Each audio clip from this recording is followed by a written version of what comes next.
Muito boa tarde a todos que nos seguem aqui no Facebook e no Instagram.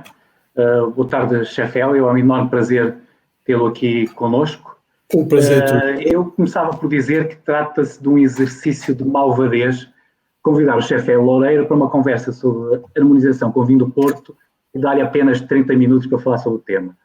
Tenho a honra de poder dizer que tenho milhares e milhares de quilómetros a percorrer Portugal na companhia do Chefe Hélio e de outros renomados chefes, a visitar restaurantes, a degustar, mas sobretudo a aprender com ele, a deliciar-me com as suas histórias, a sua cultura, o seu refinado humor e também, não menos importante, o seu sorriso que é contagiante.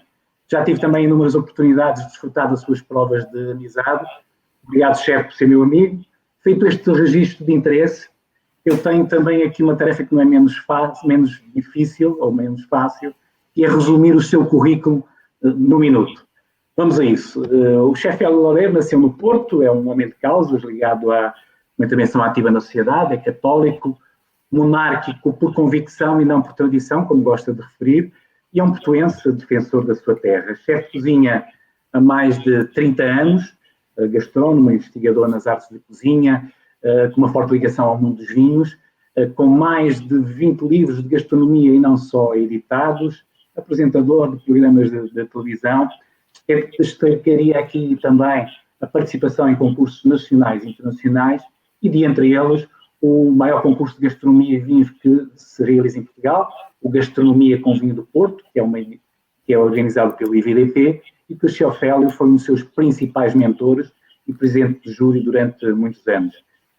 Abriu alguns dos melhores hotéis em Portugal, foi durante 3 anos chefe de cozinha do Futebol Clube Porto, não podem ser só qualidades, chefe, e da Seleção Nacional durante... Essa é a minha maior qualidade, não é? E foi chefe da Seleção Portuguesa durante cerca de 20 anos. Eleito chefe de cozinha do ano, foi chefe também do ano pela Academia Gastronómica Portuguesa, distinguido pelo Estado português em 2004 com o grau de oficial da Ordem de Mérito, infância da Confraria de Vinho do Porto e também pertence a confrarias enófilas e gastronómicas, a mais de 30, segundo eu fui consultar, com destaque para a Confraria Gastronómica das Tripas à Moda do Porto, do qual foi fundador e presidente durante vários anos. Quando falamos de livro, recordaria que o ano passado o seu livro A Moda do Porto, na sua versão inglesa, foi galardoado com a medalha de bronze, o terceiro lugar, como um dos melhores livros de gastronomia do mundo, sobretudo nesta uma viagem fantástica pelos sabores do Porto.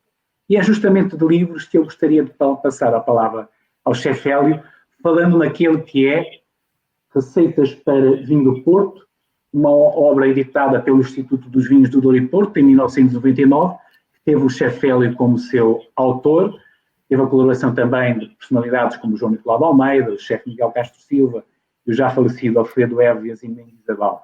Tenho noção, chefe, que este livro marcou uma época, foi de facto bastante rompedor em termos daquilo que eram os hábitos, nomeadamente a ligação com o vinho do Porto, com a comida, e é por aí que eu gostava de iniciar a nossa conversa, pedindo para que comentasse aquilo que entendesse e a partir deste livro pudéssemos aqui percorrer esta nossa conversa da harmonização com o vinho do Porto.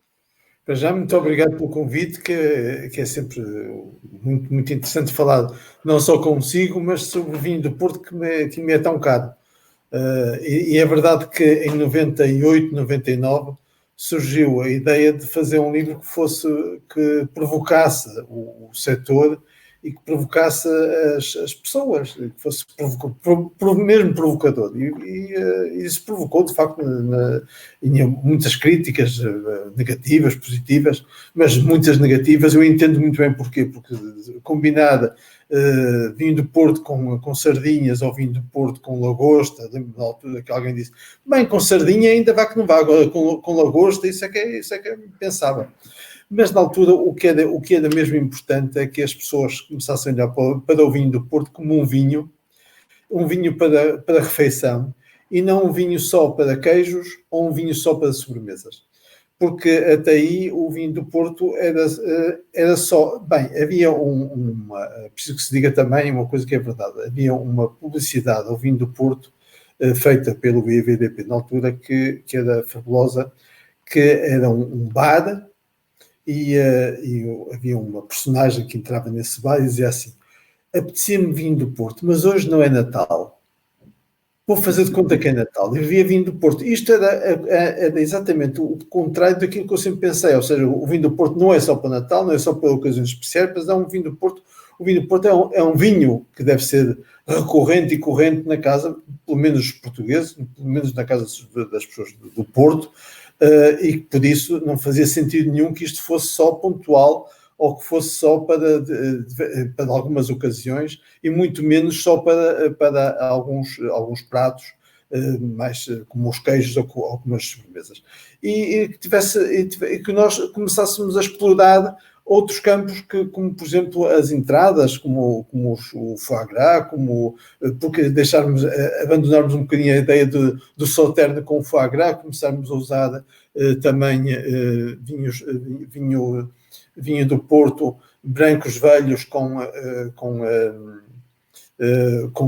foie gras, com terrinas, com perdiz, lembro-me na altura de começar a servir tripas à moda do Porto com LVV. Tudo depende muito da temperatura em que vamos colocar o vinho do Porto, até o tipo de vinho do Porto e a comida que estamos a preparar. E depois criar pontos para esses vinhos, para essa comida com o vinho do Porto. Isto é preciso começar por algum lado. Claro que o livro era polémico, porque não era muito vulgar, mas também era muito polémico na altura, e estamos a falar de já há bastantes anos. O casamento do vinho com a gastronomia não era nem consensual, nem sequer se pensava nisso. As pessoas chegavam a um restaurante, escolhiam a ementa e escolhiam um vinho sem pensar naquilo que iam comer. Não havia esta associação quando muito era tinto para carne e branco para peixe. Quando muito. Mas resumia-se muito, muito nisto. Há um grande trabalho que é feito e que nunca podemos esquecer, que é feito pela Revista de Vinhos. A Revista de Vinhos nasce exatamente poucos anos antes da edição deste livro. E é com este grande trabalho da Revista de Vinhos que começa a haver em Portugal, porque já havia lá fora, um gosto pelo vinho. Ou seja, começa a haver um apreço grande pelos enófilos, começa a haver enófilos, gente que começa a gostar de vinho. Temos que nos lembrar também que mesmo a região do Douro fazia grandes vinhos do Porto, mas não fazia grandes vinhos de mesa, como se chamavam na altura, vinho de mesa, não é? E por isso o vinho, quando começa a fazer vinhos de mesa, ou seja, vinhos que não sejam vinhos do Porto, o vinho do Porto começa a entrar em queda, ou seja, as pessoas deixam simplesmente de o beber, de o consumir, e deixam até de o ter em casa também. E era preciso chamar as pessoas para o consumo do vinho, não só do vinho do Porto, mas para a sua apreciação. E eu sempre fui apaixonado pelo vinho do Porto. Lembro-me que na altura, hoje é muito vulgar, as pessoas gostarem de vinho do Porto branco, velho. Na altura, quando falava em brancos velhos de vinho do Porto, era quase como se fosse um extraterrestre, porque as pessoas achavam que o vinho do Porto branco, aliás, até achavam que era uma coisa depreciativa, que nem sequer era valorizada. E hoje nós vemos o potencial que tem o vinho do Porto branco. Por exemplo, para acompanhar entradas, como ele é fresquinho com algumas saladas. Ou seja, o vinho do Porto não se pode esgotar nem nas sobremesas, nem nos queijos. Tem um potencial muito grande e depois depende muito sempre da temperatura em que servimos o vinho do Porto. E depende muito também do tipo de vinho do Porto. Se nós temos desde o Ruby até os Vintage, temos vários tipos com vários anos e com várias nuances em aromas e em sabor. Então vamos tentar casar esses vinhos com a comida. Claro que um prato de uma perdiz estufada eu adoro um bom prato de caça, uma perdiz com um LVV. Claro que não se pode beber um LVV com 20 graus como se bebe um vinho tinto, com a mesma porção, a não ser que a gente fique em casa depois o resto do dia, da noite. Mas Mas em termos de sensação, em termos de sabor, é de facto soberbo o aroma do LBV refrescado, acompanhado de uma perdiz. Isso desde que seja, desde que a perdiz seja cozinhada também com um LBV ou com um vinho tinto que seja com as mesmas castas, com as mesmas características. Assim como um veado, um javali, algumas carnes que depois as próprias especiarias que tenham, com os cogumelos, as castanhas,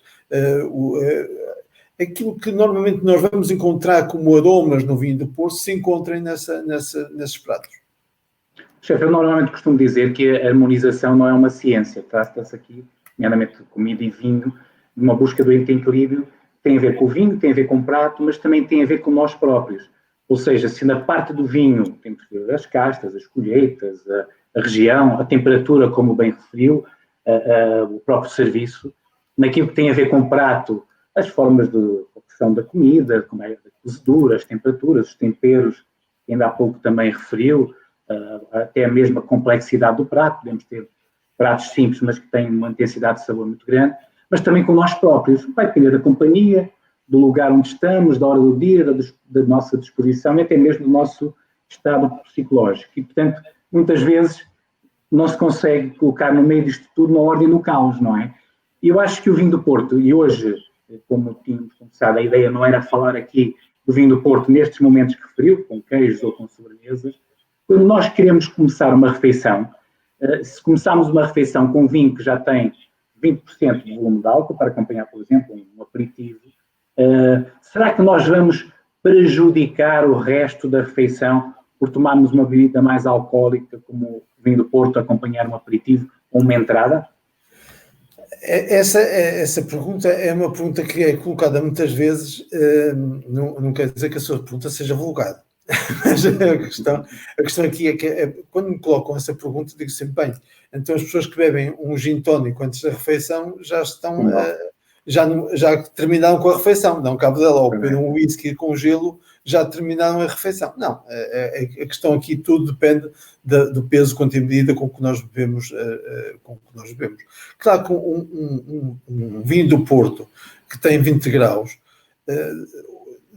que não é isso que vai prejudicar depois o resto da refeição. Eu servi e continuo a servir numa refeição 3 vinhos do Porto com muita facilidade, em que as pessoas saem ótimas da mesa. Sirvo um vinho do Porto com a entrada e depois sirvo 2 vinhos do Porto no final, mas sem problema algum. E consigo às vezes servir um vinho do Porto. É evidente que uma refeição toda com vinho do Porto acho um exagero. Mas um vinho do Porto, por exemplo, com uma terrina, ou um vinho do Porto com um paté de perdiz, ou com escabeche, nem tanto, porque os escabeche por causa do vinagre não fica muito bem, mas se fosse uma empada de caça, que depois lá está, que tenham um pouco de uma harmonização feita com um vinho do Porto, com uma cebola caramelizada, uma cebola que seja salteada com o próprio vinho do Porto ou com frutos vermelhos, ela vai muito bem com um vinho do Porto logo da entrada. E depois podemos ter como uma segunda carne com um vinho do Porto e terminar com uma sobremesa com o vinho do Porto. E isto não tem problema nenhum, podemos servir 3 pratos com vinho do Porto sem qualquer problema.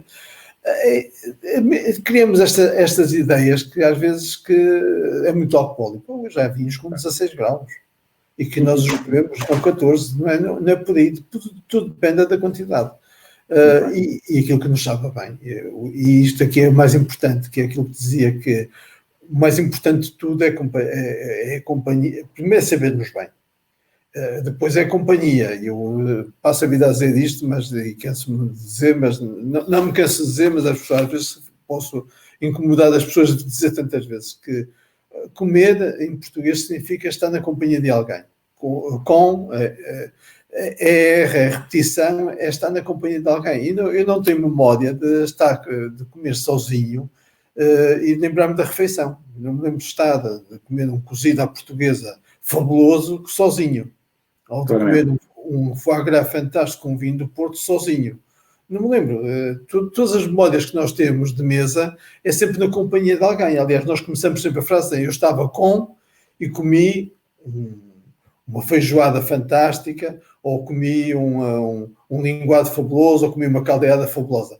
Nós estamos sempre na companhia de alguém. Aliás, um vinho bebido sozinho nunca tem o mesmo sabor como quando é partilhado. Porque nós gostamos de falar sobre ele. Gostamos de dizer, de dar as nossas notas, de dar a nossa opinião, de falar sobre o vinho. Há uma coisa que a mim me chocou sempre imenso. Eu fiz centenas de casamentos e nunca servi um bolo de noiva com champanhe ou com espumante. Nunca. Consegui sempre convencer os noivos, sempre, e tenho um casamento da minha filha daqui a uns dias, com vinho do Porto. Porque não, é um choque terrível um bolo de noiva com... Tecnicamente não é a melhor... Não, é uma coisa que até os franceses ficam incomodados. Mas não faz sentido. Ou seja, e nós temos um vinho do Porto que às vezes não valorizamos e que pode marcar e que deve marcar aquele momento. Repare que nós temos colheitas, temos anos, temos vintage, temos LBVs, que podem marcar a data específica do acontecimento. E por isso nós temos que ter algum cuidado quando, como bem dizia, eu sou tripeiro, sou portuense, e por isso tenho este amor a esta causa, não é? Que não só ao vinho do Porto. Um comentário, no caso particular do casamento, eu diria que ele ficaria mais bem abençoado se for servido com vinho do Porto. Portanto, o bolo da noiva, no final, o próprio vinho da missa, motivo para isso. O próprio vinho de missa é um vinho puro, não é? E quase que é um vinho adocicado, que é um vinho, quase que é um vinho do Porto, embora não seja fortificado. Assim, não leva a adição de aguardente. Mas isto, ou seja, nós de facto, quando pensamos, e este trabalho que foi feito em 98 e que foi continuado a ser feito, e muito bem pelo IVDP, e do qual eu tenho o meu orgulho imenso de ter contribuído com o concurso, serve exatamente para chamar a atenção das pessoas que nós, quando pensamos num produto que é um dos nossos ex-libris lá fora, que é como o vinho do Porto, nós temos que lutar por ele. Nós não podemos deixar de dizer que, bem, o vinho do Porto é um produto, mas nós não deixamos que sejam os outros a falar por ele. Não, nós enquanto cozinheiros, nós enquanto pessoas ligadas ao setor, temos que lutar por aquilo que é nosso. E lutar por aquilo que é nosso é, de facto, levarmos ao extremo. E levar ao extremo é, de facto, se for preciso vender vinho do Porto com sardinhas assadas, então, se nos souber bem, se as pessoas nos souberem bem, que seja. Agora, que é uma boa combinação, não é? Pronto, aí também dou de barato. Mas, então, façamos pratos, façamos combinações harmoniosas onde o vinho do Porto seja uma boa harmonização, para que as pessoas não se esqueçam, quando vêm a Portugal ou quando estão nas suas terras, de fazer essas combinações com o vinho do Porto. Claro, chefe, quando há pouco falou nas sardinhas, e no livro Receitas para Vinho do Porto teve esse reparo, quando falava, o prato que está descrito no livro não é uma sardinha grelhada ali sobre um carvão, é uma sardinha recheada com um bolo de milho e sapateira, sobre um puré de batata e uns legumes crocantes. Portanto, e a sugestão aqui era até um pão novo, o que, pela descrição do prato, faz todo sentido. Mas, pegando as suas palavras, nesta questão das harmonizações, eu costumo dizer que eu já perdi eu já não tenho preconceitos em relação, e sobretudo destas viagens que temos feito ao longo destes anos com gastronomia, com vinho do Porto, e uma regra que para mim é fundamental, que nós devemos experimentar sempre. Ou pelo menos não ficarmos ligados, acho que é um erro comum, que já descobrimos tudo, ou que um conjunto de combinações que anteriormente deram certo, que vão continuar. Acho que aqui as possibilidades são sempre infinitas. E seguindo aqui uma certa orientação à nossa conversa, que argumentos é que nós podemos dar quando queremos dizer que o vinho do Porto pode ser uma boa ligação, uma boa harmonização para um prato principal, um peixe ou uma carne? Que argumentos é que nós podemos dar para sugerir o vinho do Porto como acompanhamento? Para já que temos que tentar que aquilo que é mais importante é que haja uma harmonia entre os dois. E isso, as harmonias podem ser feitas em dois sentidos. Uma por contraste, outra por aproximação. Se nós queremos fazer por aproximação, vamos então jogar com o molho, ou vamos jogar com os temperos, vamos jogar com as especiarias, para que se aproxime do vinho o mais possível. E então temos ali uma harmonização por aproximação. Se queremos jogar pelo contraste, então vamos fazer exatamente o oposto, de forma que tenhamos no prato frescura e no vinho do Porto tenhamos a doçura, que também é uma forma muito interessante de combinarmos as coisas. O que é preciso nisto tudo é experimentalismo, é experimentar, é trabalhar isto, sabermos que temos um belíssimo produto e que nós temos que o fazer e temos que o trabalhar. E que não podemos desarmar-nos só porque nos dizem que não é possível. E isso é a pior coisa que pode dizer, é ver alguém que diz não é possível porque o vinho do Porto só pode ser servido desta forma. Não é verdade. Eu depois lembrava que depois de 98 veio este livro logo a seguir, passado uns tempos, que foi feito pelo IVDP, onde vieram vários chefes, não foi só eu, foram imensos chefes, desde o Augusto Gimelli, o Fausto Airoldi, o Henrique Sapessoa, o Luís Baena, o Marco Gomes, o Vitor Sobral, uma série de números de chefes que começaram também eles a trabalhar exatamente aquilo que tinha sido começado em 98, ou seja, este livro depois é de 2004, 2005, nem sei muito bem. Sim. E aí já introduzimos os vinhos do Douro também, portanto que era uma nova... Isto foi para vinhos do Douro e vinhos do Porto, mas a base continua a ser vinhos do Porto, ou seja, a base continua a ser aquilo que era importante, que era que nós dessemos, que a sugestão fosse continuar a trabalhar com o vinho do Porto.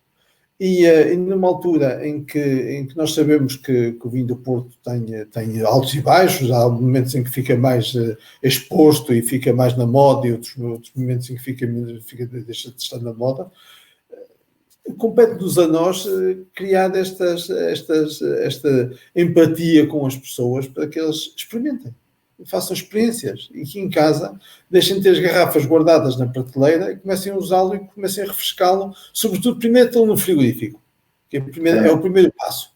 O primeiro passo é tê-lo no frigorífico. E depois de o ter no frigorífico, comecem a bebê-lo, que isso é o segundo passo, que é o passo, se calhar, até mais importante, não é? Mas que comecem a experimentar com coisas que lhes são mais comuns e mais vulgares.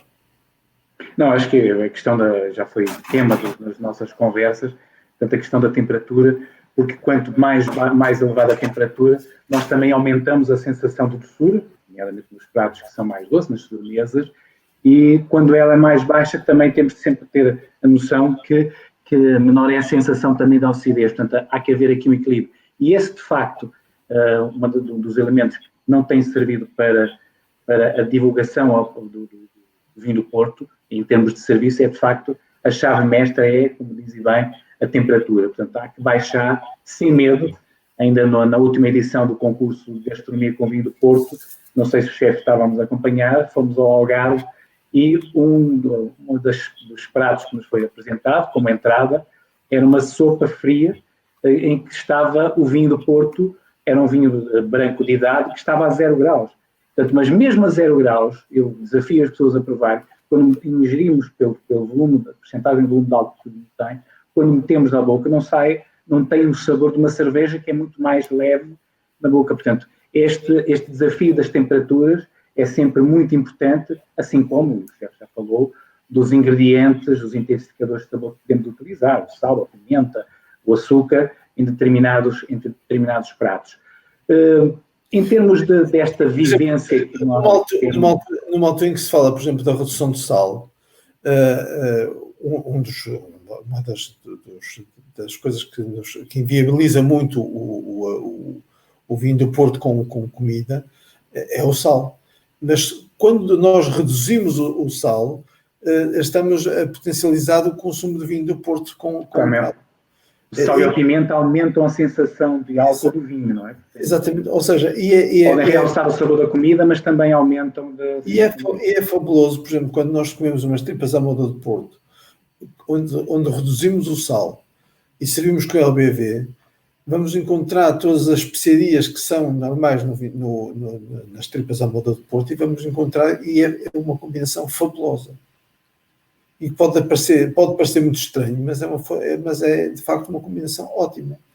Quer dizer assim, acompanhar uma refeição toda com LBV, também não vejo que mal é que vem ao mundo. Quer dizer, um copo de LBV refrescado também não vamos Destas viagens, ao longo destes anos todos que fizemos no concurso de gastronomia do Porto, algum prato, alguma combinação que tenha ficado na memória, certo?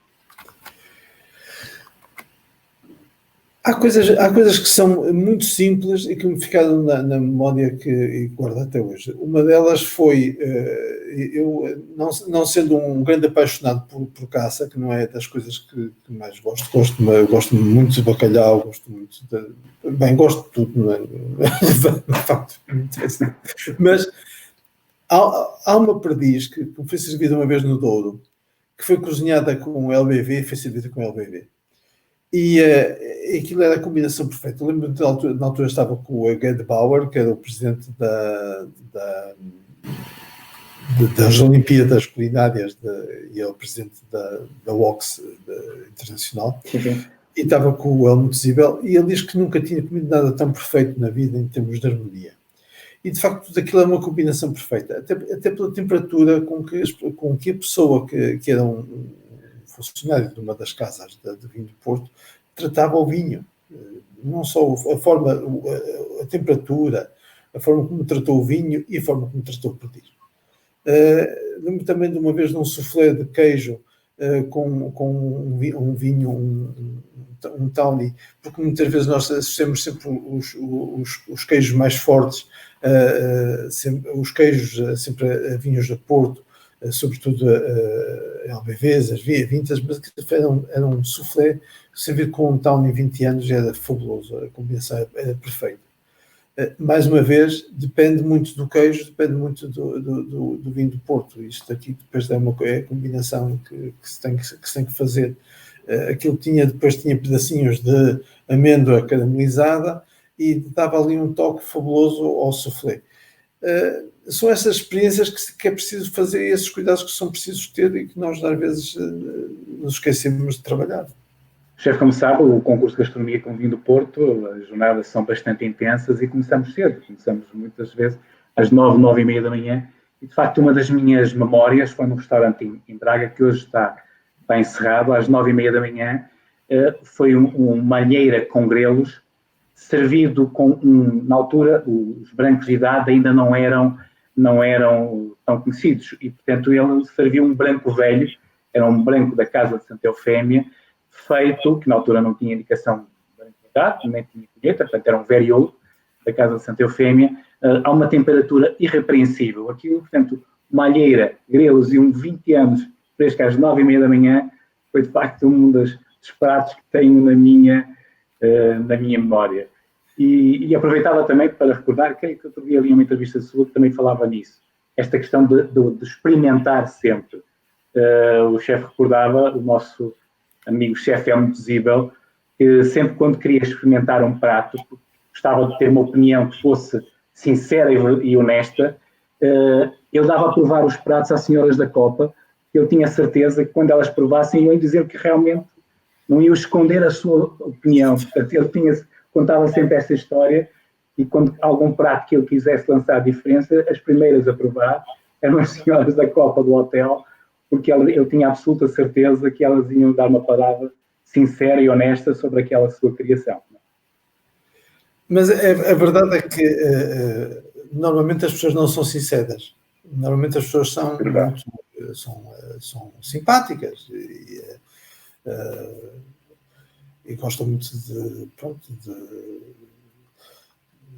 das palmadinhas das costas, mas não são capazes de sair de um jantar e dizer que estava ótimo e a seguir estava a dizer que estava horrível. a sinceridade das pessoas mais simples muitas vezes é que nos dá esse equilíbrio e nos transmite essa segurança. E o chefe Helmut Siebel dizia isso com muita graça e ainda diz, graças a Deus está entre nós, e é verdade, ou seja, nós precisamos muitas vezes de ter pessoas simples que nos digam a verdade daquilo que acham. E também é verdade que nós, quando experimentamos um vinho, não olhamos nunca para o rótulo, nem nunca para a marca, nem tínhamos esses tabus todos que às vezes nos são impostos. E há muitas pessoas que bebem rótulos. E há muitas pessoas que bebem, pronto, continuam com aquela coisa que só bebem vinhos de determinadas regiões e bebem só certas marcas de vinhos e bebem só, não vou dizer que eu desconfiar sempre de pessoas que fumassem sempre cuíba e bebessem só o barca velha. Porque normalmente são pessoas que têm estes estereótipos que são sempre duvidosas. As pessoas têm que gostar daquilo que gostam. Quer dizer, há dias em que me apetece beber uma cerveja e não beber uma cerveja é ótimo. Mas apetece-me, há dias em que me apetece beber um vinho do Porto e também é ótimo. Agora, nós não podemos ser radicais em nada, nem ter ideias pré-concebidas. E quando se faz estas harmonizações com vinho do Porto, com pratos, com refeições, também não podemos ter estes preconceitos. E isto muitas vezes é lutar contra o preconceito, que é aquilo que estava a dizer, se alguém falar com um dos mortais e vai comer uma alheira com vinho do Porto, vai logo dizer que é uma tontaria, não é? Que isso é coisa de chefe, de louco, que lembrou-se agora de servir uma alheira com vinho do Porto. Mas, no entanto, e hoje, quando nós... Desculpe, então, chefe, quando nós temos o Instituto que tem a responsabilidade, quer nos vinhos do Douro, quer nos vinhos do Porto, sabemos bem que existem pratos que o vinho do Douro é de facto o parceiro ideal.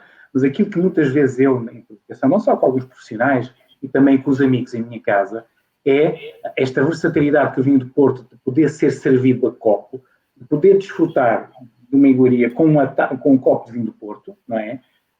Para fazer uma ligação, sabendo bem que nós temos aqui excelentes vinhos do Douro, mas como exercício de imaginação podemos utilizar para surpreender os nossos parceiros à mesa, os nossos amigos, com um vinho do Porto que pode servir na perfeição para esta ligação com o prato que está a ser servido, sem prejuízo de sabermos que existem outros vinhos, nomeadamente vinhos do Douro, que poderiam também servir para um casamento perfeito. Portanto, há aqui esta versatilidade de situações de consumo que o vinho do Porto tem, nomeadamente nestas ligações com os pratos principais. Também podemos sugerir, como o chefe há pouco dizia, o LBV com as tripas à moda do Porto. Ainda não fiz este exercício e farei isso em breve. Mas uma bola de carne, por exemplo, uma bola de presunto com vinho do Porto é fabuloso. É uma combinação ótima, mas as pessoas muitas vezes têm esse preconceito de acharem que não pronto, porque também associam sempre o vinho do Porto, lá está, é quente, muito alcoólico, e não estão à espera desta combinação. Mas se ele estiver fresco, se a bola não estiver demasiado salgada, e se o presunto for muito bom e se tiver gordura QB, é a combinação perfeita, uma combinação ótima. Ou se for uma bola de frango ou de caça, são estas combinações que são precisas fazer e que é preciso trabalhá-las, que é preciso muitas vezes começar já há muita gente a trabalhar disto e já há muitas pessoas, felizmente, a quererem e cada vez mais a trabalhar nesta versatilidade que o vinho do Porto tem e nesta conjugação com que o vinho do Porto faz não só com as sobremesas, mas com a comida. Mas ainda há um grande trabalho para se fazer, sobretudo lá fora, porque no estrangeiro o vinho do Porto é conhecido, mas não é assim, é divulgado, mas as pessoas conhecem-no mal porque ainda está muito colado aos vinhos do Porto, aos vinhos mais doces, aos vinhos que são para sobremesa ou para queijo. Muito bem, chefe. Nós estamos a chegar ao fim desta nossa agradável conversa. Gostava de fazer uma pergunta, se tem, falamos aqui de vários livros, que já mais de 20 que editou, se tem neste momento algum algum se pode partilhar connosco, se tem algum em carteira para publicação em breve? Estou até preparado um livro que vai sair para o próximo ano, que é um livro dedicado a uma proteína animal que é, olha, mais uma vez, é daqueles pratos que de repente desapareceu quase do léxico da culinária, que é a carne de coelho. A carne de coelho tem quase que desapareceu porque virou o colhinho da Páscoa, o colhinho fofinho, o colhinho bonitinho. E a gente esquece que a carne de coelho tem uma versatilidade enorme, tem uma história muito grande para trás e tem uma grande história na nossa cultura gastronómica, e depois é amigo do ambiente e tem uma pegada ecológica muito pequena. E por tudo isso, e é uma carne de proximidade, e por tudo isso tem que ser estudada. Claro que eu sei que quando se fala nisto, as pessoas vêm sempre aquelas pessoas que acham sempre dos direitos dos animais e que não gostam nada que se fale de comer colhinhos, porque acham que os coelhos são sempre são para ter em casa. Mas há os coelhos de casa e há os coelhos para se comer. E nós temos que comer carne. Nós somos carnívoros, não somos herbívoros. Mas é sempre mais fácil falar de vinho do que falar de carne ou de peixe, porque pelo menos é mais ecológico falar de vinho. Mas será sempre um trabalho não só académico, mas um trabalho também com uma componente gastronómica, mas um trabalho também com uma componente histórica, onde este tema tenha esta vertente, que é não deixarmos esquecer os produtos que temos em Portugal e não deixarmos esquecer aquilo que produzimos. Tal como o vinho do Porto, nós produzimos outros alimentos que não podemos esquecer porque fazem parte da nossa economia. E se é uma obrigação de todos nós portugueses consumir vinho do Porto e dar a consumir vinho do Porto e dar a mostrar a potencialidade do vinho do Porto, também é a nossa obrigação dar a consumir outros produtos que estão para além do vinho do Porto, sendo que o vinho do Porto, para mim, como sabe, há muitos anos foi desde sempre digamos que a minha criança desde pequenina, que desde os meus 35 anos de carreira, que comecei desde sempre como eu digo. Há uma coisa que alguém dizia no outro dia, que com muita graça, que eu nunca tive um vermute nas minhas cartas de restaurante nem de bar. E é verdade, porque eu acho que no Porto nós não podemos servir num coquetel vermutes porque temos vinho do Porto. E isto, eu sei que já me caíram muitas vezes em cima e se calhar quem vende vermute não vai gostar. Mas cada um defende a sua dama, eu tenho que defender esta. Não, e nós agradecemos, chefe, todo este trabalho que ao longo dos seus 35 anos de carreira tem feito, com o vinho do Porto sempre a ser um elemento fundamental, e nós agradecemos isso. Também agradeço a sua presença aqui, foi um enorme prazer partilhar consigo esta conversa, que poderíamos aqui durar por muito mais tempo, temos aqui mais ou menos cumprir o horário, e obrigado também àqueles que nos seguiram. Hoje, se quiserem partilhar connosco às 9 horas, a partir das 9, as vossas fotografias no Porto Wine Hour. Na próxima quinta-feira, vou ter aqui o meu colega Bento Amaral a conversar com o João Nicolau de Almeida, a falar sobre o pai do João, Fernando Nicolau de Almeida. Portanto, vai ser uma conversa muito interessante, daquelas homenagens que nós temos feito ao longo destes programas. Será certamente uma talk a não perder. Muito obrigado. Mais uma vez, obrigado, chefe Hélio, por ter estado connosco. São duas grandes pessoas a falar de uma grande pessoa. Muito bem. Muito obrigado, chefe. Um abraço. Até mais.